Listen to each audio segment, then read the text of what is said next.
Page 16, Prelude. This is from a cello suite. This is a very famous melody by J.S. Bach. Well, if you could have survived the previous video and the previous piece with all those 16th notes, this is a piece of cake because it's just eighth notes. 4/4 time. 1 and 2 and 3 and 4 and that's all it is eighth notes.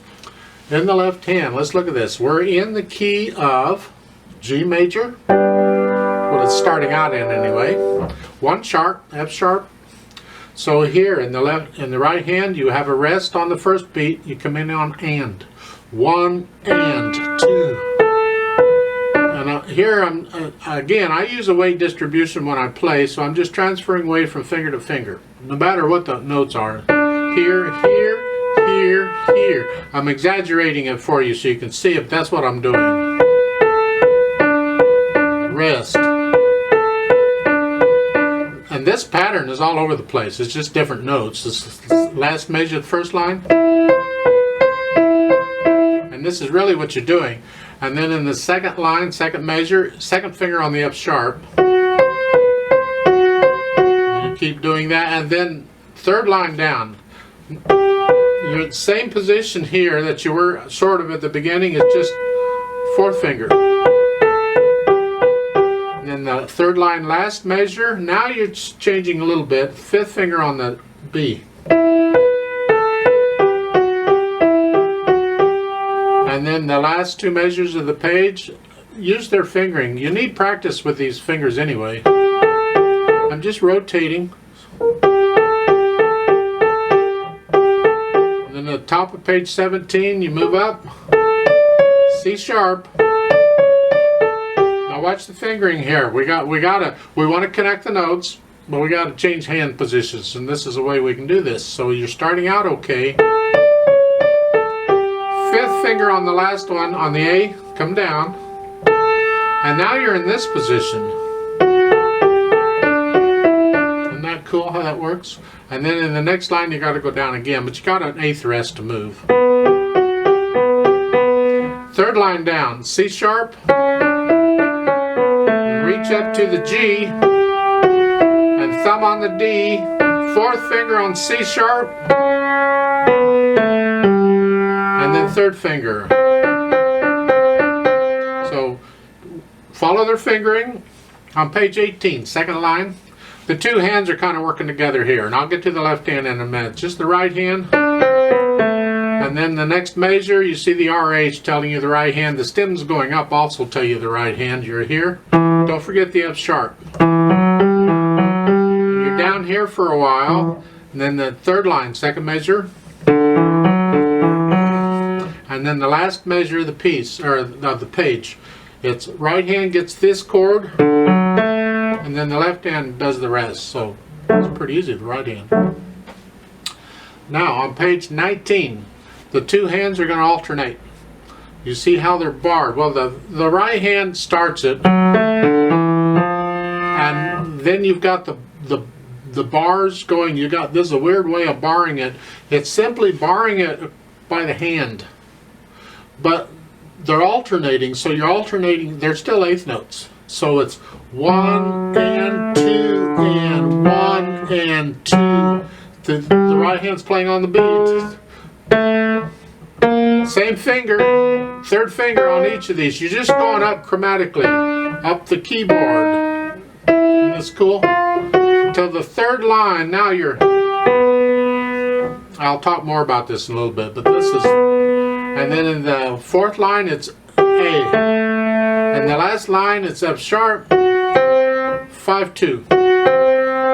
The last measure, and I'll talk about the last measure more in a little bit. Let's go to the left hand.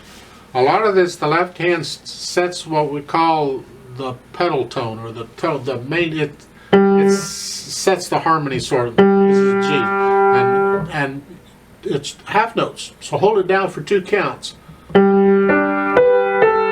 So you may have to indicate in the music a little line or something to tell you which eighth note do you lift up the left hand.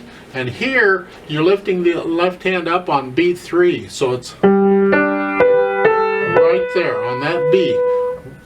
1 and 2 and 3. That's when you, and all of these half notes, you work it out the same way. Try and be exact with the half note on how long you're holding it down.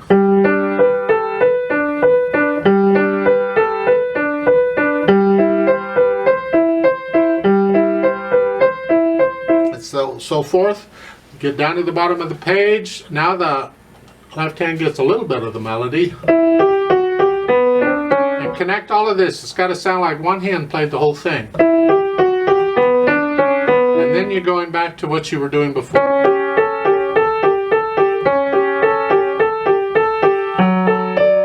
At the top of page 17, that is an F sharp in the left hand. And then you're going back to your half notes. Now at the third line down, you have a whole note. Hold that down for the whole measure.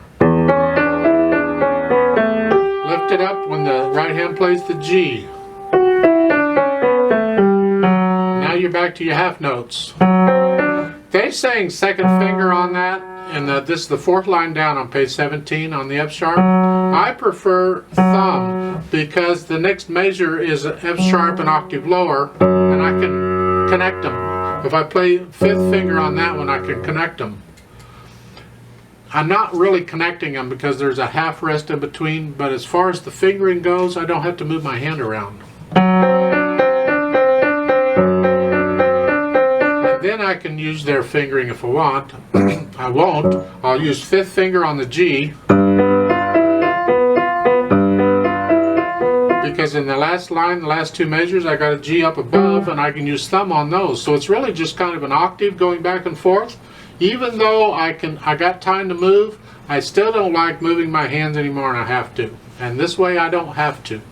So the last two lines on page 17, I'm using thumb on the F sharp and little finger, and then little finger again. The last line is little finger, and then thumb on the last. I just type thing, and that way. Or you can use their fingerings too. Now on page 18, let's look at this. Second line down, both hands are getting in on the action. So the right hand is starting it. The right hand plays the whole first measure. You understand that even though the notes are going down into the other staff, the right hand is still going to play it. It's an easier way of notating it this way. So the left hand isn't doing anything. It's got a whole rest. You see there on it? But the next line, look at this. You have pedal points. And by this I mean you're going to play the notes in the left hand, and they're tied. So you're going to hold them down the whole measure once you play them. And this goes on for for the next line and half or so. So it's like you're holding the pedal down, but you're not. We're using the fingers to hold the notes down.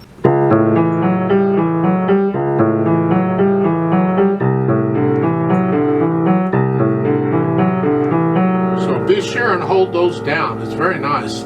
And then the last measure of the line, look at this. The left hand gets the first two notes, right hand, and then the left hand comes over. So it's, because you have a C natural at the beginning and a C sharp later on, and it's just wonderful. So there's a fermata there on the last note, so that last measure. You're going to hang on to that. With a metronome, I'll just hang on to it for a couple beats. And then we go on. Right hand. Now look at the fingering here. They got 3, 2, 3, 2 with the fingers. 3 in the right hand, 2 in the left. It doesn't matter which fingers you use, really. It's just what they're saying is here, you're going to go up the keyboard chromatically with the right hand, and the left hand's going to stay on that D. They're alternating.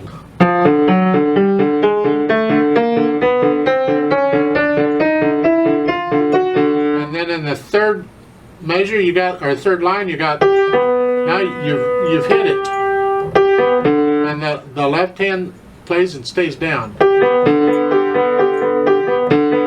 And both hands are loud here. It's all a melody. Next line, the fourth line. Last line. There's your retardando there. You slow down a little bit. And the last measure, this is simply a rolled chord. This is another way of notating a rolled chord. They could have just given you the whole notes and put a squiggly line in front of it, So that's all you're doing is playing it and holding it down. But the four beats starts with the first 16th notes. It's not in front of it. So it's 1, 2, 3, 4, off. Is all. Let's talk about these dynamics, and these are suggestions. An editor's put these in, so that's fine. We can follow these dynamics. It starts out sort of medium loud, and right here it's going to be both hands. Both hands together here make up, because this on the beat that's an important part of it. So it's not like it's background. No, bring it both out the same. Medium loud, whatever that is, and you're going to stay there until you get down to the bottom. Last line, they have a prepare there. Forget the prepare. They're simply telling you your hand's about to move. What I'm after is the second measure on the medium soft. You come down a little bit. There's not a lot of difference between medium loud and medium soft. You just come down a little bit here. And we'll stay that way till the second measure of the first line there on page 17. You have the crescendo. Now we're going to go back up to medium loud. Not a lot of difference, but you... So however loud you were at the beginning, you're there again. And then in the third line, now you're loud. Till the end of the line, you come down to medium soft. So it's the third line is here.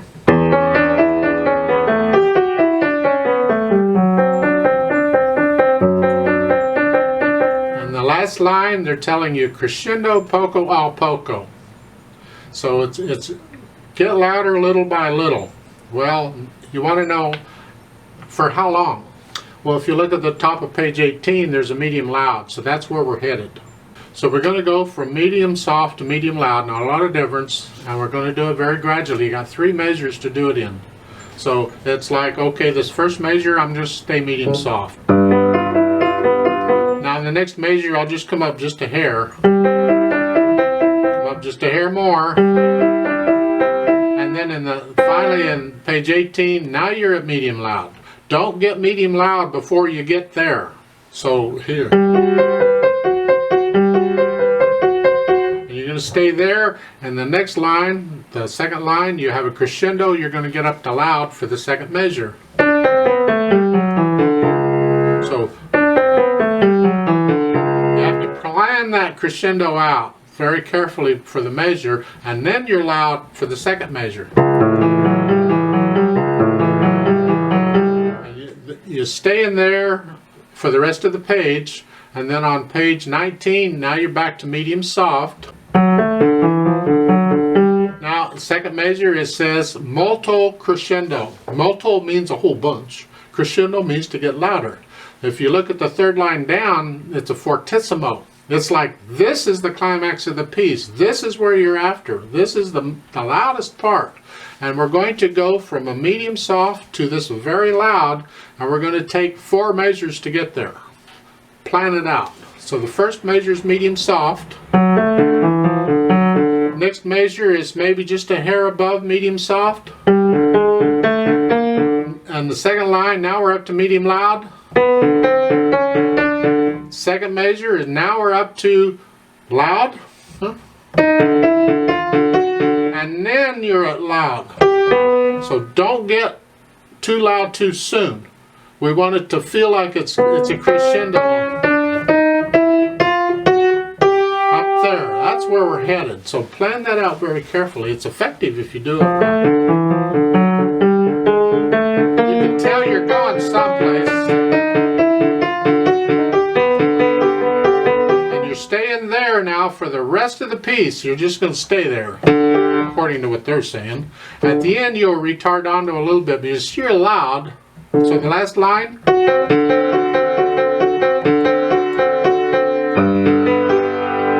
your ending line really loud. That's how they've marked it. It's close enough. When you get all that worked out, you got the fingeries working, and with Bach, I usually don't use pedal, but this is a cello thing. It's not a keyboard thing. So if you're wanting to use the pedal, you can use it like they're saying to, or you could pretty much do the piece without pedal. You don't even need it at all. I don't want it to blur it up. If I pedal it the way they're saying to and pedal the first two beats, these eighth notes get blurred. And I would prefer they stay clean, but to pedal it the way they're doing is there.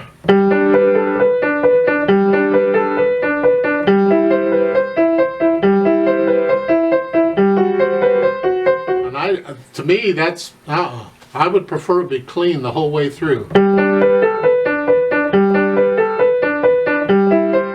To me, that's Bach. That's what it sounds like. However, you want to do pedal, you simply pedal the first two beats with, pedal with the left hand. So when the left hand comes up, the pedal comes up at the same time. Now over on page 19, the last three, when it's really loud, they're pedaling pretty much the whole, they're not changing it except when the harmony changes. And because it's very loud and they want it that.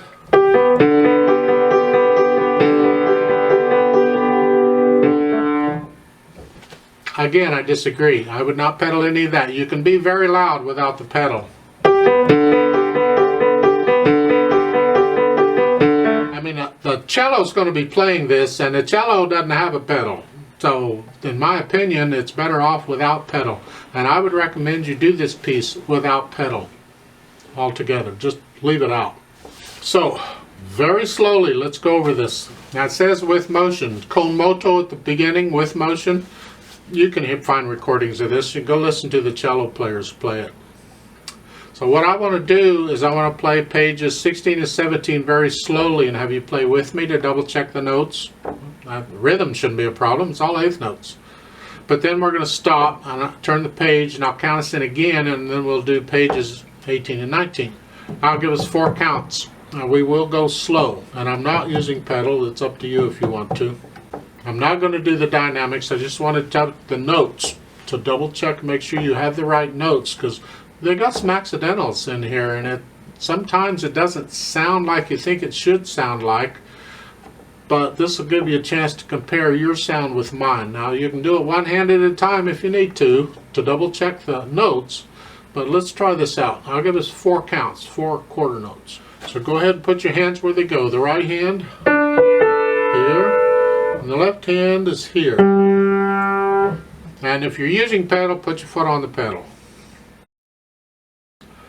1 and 2 and ready and go, and 1 and 2 and 3.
Stop, turn the page, put your hands where they go. 4 counts. 1 and 2 and ready and go, and.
And 3 and 4 and off.